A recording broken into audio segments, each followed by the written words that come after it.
दोस्तों, तो आज हम देखेंगे समास के कुछ इम्पोर्टेंट क्वेश्चन को देखेंगे। चलिए बिन देरी किए हुए अपनी टॉपिक की ओर चलते हैं दोस्तों। ये क्लास 10th और 12th दोनों के लिए है दोस्तों। ये हिंदी व्याकरण की ऑब्जेक्टिव क्वेश्चन होगा जिसका टॉपिक रहेगा समास। राजा रानी कौन सा समास है? तो दोस्तों आपको बता दें, जब भी उल्टा आ जाए तो आप समझिए कि वह द्वंद्व समास है। कौन समास है? द्वंद्व समास है। तो राजा के उल्टा रानी, तो कौन सा समास है? द्वंद्व समास है। तो बोलिए, आपसे पूछ सकता है राजा रानी कौन सा समास है? द्वंद्व समास है। इसका राइट आंसर ख हो जाएगा। आगे देखते हैं दोस्तों, राजपुत्र क्या है दोस्तों? राजपुत्र में कौन सा समास है दोस्तों? तो राजपुत्र में है दोस्तों राजा का पुत्र, तो उसे हम राजपुत्र, यानी तोड़ने पर इसमें क बीच में आ रहा है, कारक का चिन्ह क, राजा का पुत्र, तो दोस्तों इसका तत्पुरुष समास होगा। क्या होगा? तत्पुरुष समास। इसका राजपुत्र का कौन सा समास है दोस्तों? तत्पुरुष समास है। आगे देखते हैं दोस्तों, पीताम्बर क्या है? आगे है पीताम्बर। क्या है दोस्तों? पीताम्बर कौन सा समास है दोस्तों? तो पीताम्बर कौन सी समास है दोस्तों? तो एक कर्मधारय है। क्या है दोस्तों? कर्मधारय समास पीताम्बर है। रात दिन अभी बताया दोस्तों, जब भी उल्टा आ जाए तो कौन सा समास होगा? आपको याद होगा, जब भी उल्टा आ जाए, रात का उल्टा क्या होता है? दिन, तो दोस्तों कौन हो जाएगा? द्वंद्व। क्या हो जाएगा? द्वंद्व समास हो जाएगा। आगे देखते हैं दोस्तों, बखूबी कौन सा समास है? तो बखूबी दोस्तों कौन सा समास है? तो बखूबी अभिभाव समास है। क्या है? अभिभाव समास है। रस भरा कौन सा समास है? रस भरा कौन सा समास है दोस्तों? बताइए, रस भरा कौन सा समास है दोस्तों? तत्पुरुष समास है। रस से भरा, जिससे रस भरा, तत्पुरुष समास है। कौन सा समास है? तत्पुरुष समास है। राजभवन कौन सा समास है? राजभवन कौन सा समास है? तो दोस्तों राजभवन, ये भी राजा का भवन, तत्पुरुष समास आ रहा है दोस्तों। का इसमें छुपा हुआ है कारक के रूप में। राजभवन कौन सा समास है? तत्पुरुष समास है। धर्माधर्म समास है दोस्तों। तो धर्माधर्म, ये भी धर्म, देखिए दोनों उसका मेल ही पा रहा है, अपोजिट साइड ही लग रहा है दोस्तों। इसका हो जाएगा आपका ख, राइट द्वंद्व हो जाएगा। त्रिभुवन कौन सा समास है? त्रिभुवन, तो दोस्तों आ जाए संख्यावाचक आ जाए तो समझिएगा सब आपका द्विगु समास होगा। कौन सा समास होगा? द्विगु समास। जैसे त्रिभुवनम, पचभुवनम, है ना, त्रिफल, है ना दोस्तों। जब भी आ जाए ऐसा तो समझिए पंचवटी। तो दोस्तों जब भी आ जाए शुरू में आपका संख्यावाचक तो समझिएगा सभी वो द्विगु समास होंगे। आपको पहचानने का बहुत शॉर्टकट तरीका है यही। गंगा जल, तो दोस्तों गंगा का जल, तो दोस्तों का कारक के रूप में छुप रहा है, तो कारक के रूप में जब भी छुटता है तो क्या होता है? तत्पुरुष समास होता है। क्या होता है? तत्पुरुष समास होता है। आगे देखते हैं दोस्तों इसी वीडियो में कुछ इंपॉर्टेंट शब्दों को दोस्तों आपके सामने हम रख दिए हैं। आप इसे देखें और इसे विग्रह के साथ समास को समझें। जैसे दोस्तों लिखा हुआ है अनुचित का अर्थ होता है, इसका विग्रह करेंगे तो न उचित। क्या हो रहा है? न उचित। और जब भी न आ जाता है तो कौन सा होता है? नयन समास होता है। अभी पहले ही बताया आपको। तो बताइए अनुचित कौन सा समास है दोस्तों? तो नयन समास है। इसका विग्रह कहिएगा तो इसका होगा न उचित। समझ में दोस्तों आ रहा होगा। आजीवन, इसका दोस्तों विग्रह कहेंगे तो जीवन भर। आजीवन का विग्रह कहेंगे तो क्या होगा? जीवन भर। और जीवन भर, जब भी भर आ जाए, क्या है दोस्तों? भर आ जाए तो समझिएगा वो अभिभाव समास है। क्या है? अभिभाव समास है। तो पूछ सकता है आपसे दोस्तों पूछ सकता है आजीवन शब्द कौन सा समास है? तो दोस्तों क्या है? अभिभाव समास है। समझ में दोस्तों आ रहा होगा। आजकल का विग्रह करेंगे तो दोस्तों आज और कल। क्या आ रहा है? आज और कल। इसको जोड़ने के लिए और आ रहा है, ये जब भी आ जाए तो दोस्तों द्वंद्व समास। क्या आ जाए? द्वंद्व समास।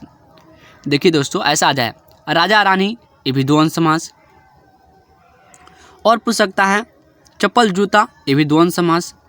आपसे पूछ सकता है बहुत शब्द होता है दोस्तों, आप इसे प्रयास कीजिए याद करने का, ठीक है।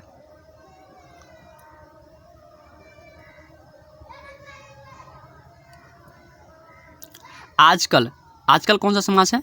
आजकल दोस्तों द्वंद्व समास है। अनपढ़ का हुआ दोस्तों विग्रह कहिएगा तो क्या होगा? न पढ़ा, तब ना दोस्तों अनपढ़ हो रहा है।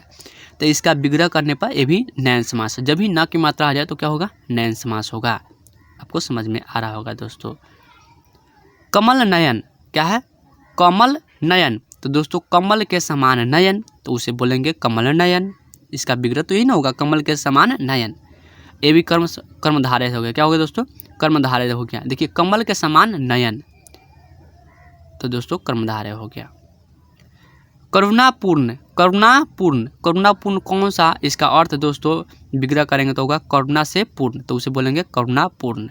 और करुणापूर्ण शब्द जो है वो कौन सा समास है? तो दोस्तों तत्पुरुष है। क्या है? तत्पुरुष समास है। जब भी दोस्तों कारक के चिन्ह आपको अगर दिखाई दे तो वो तत्पुरुष समास में आता है।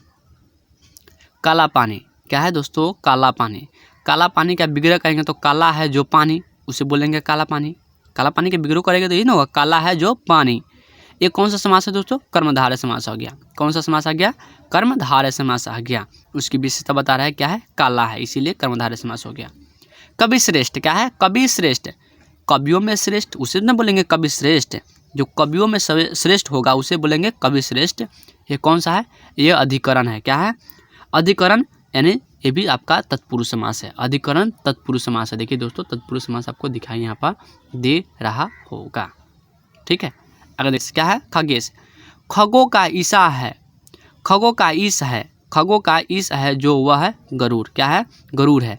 तो दोस्तों देखिए जब भी कोई अर्थ दूसरे पर जाता है तो क्या होता है? वो बहुब्रीहि समास होता है, तो बहुब्रीहि समास हो गया। गंगा जल, क्या है? गंगा जल। तो दोस्तों देखिए गंगा का जल, इसका विग्रह कहेंगे ना गंगा जल, तो गंगा जल यही करना, तब न कह रहा है कि गंगा जल, यानी गंगा का है जल तो उसे बोलेंगे गंगा जल। और जब भी का आ जाए, कारक चिन्ह आ जाए तो तत्पुरुष समास में आता है, षष्ठी तत्पुरुष समास होगा। गौशाला, गौशाला, गौशाला क्या बोलेंगे? गायों के रहने के लिए शाला, उसे ना बोलेंगे गौशाला। गायों के लिए शाला, गायों के लिए शाला, उसे बोलेंगे गौशाला। रहने के लिए उसे बोलेंगे तो गौशाला। तो ये भी दोस्तों कारक लगा हुआ है, तत्पुरुष समास होगा।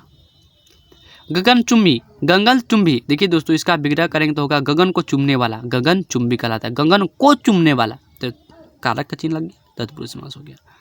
गौरी शंकर, गौरी और शंकर, और जब भी दोस्तों और का चिन्ह आ जाता है द्वंद्व समास में आता है। किस में आता है? द्वंद्व समास में आता है।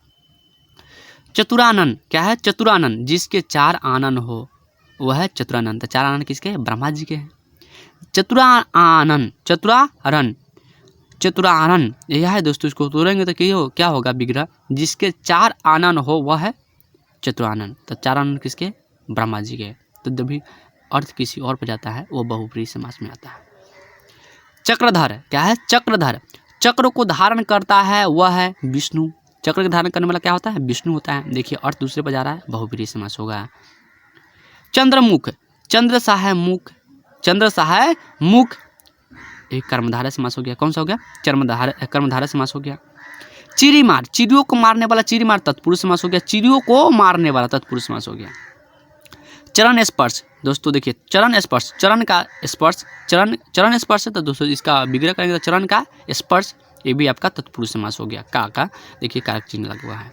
चौराहा, चौराहा, चार राहों का समाहार, चार राहों का समाहार उसे बोलेंगे चौराहा। तो देखिए दोस्तों जब भी अंक आ जाए, शुरू में क्या हो जाए? अंक वाला आ जाए, संख्यावाचक आ जाए तो समझिए दोस्तों वो क्या है? द्विगु समास है, तो यह द्विगु समास होगा।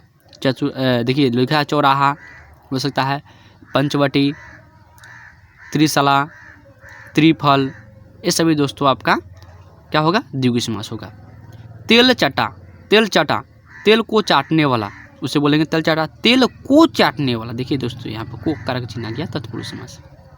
त्रिभुवन, तीन भुवनों का समाहार, त्रिभुवन तो द्विगु समास। बोले दोस्तों जब भी आ जाए अंक वाला, जब भी अंक आ जाए तो क्या हो जाएगा? वो दोस्तों द्विगु समास में होगा। तो दोस्तों आशा करते हैं आपको ये समझ में आ रहा हो। चलिए इसका ऑब्जेक्टिव क्वेश्चन ऑप्शन के साथ करते हैं, आप जवाब जरूर दीजिएगा।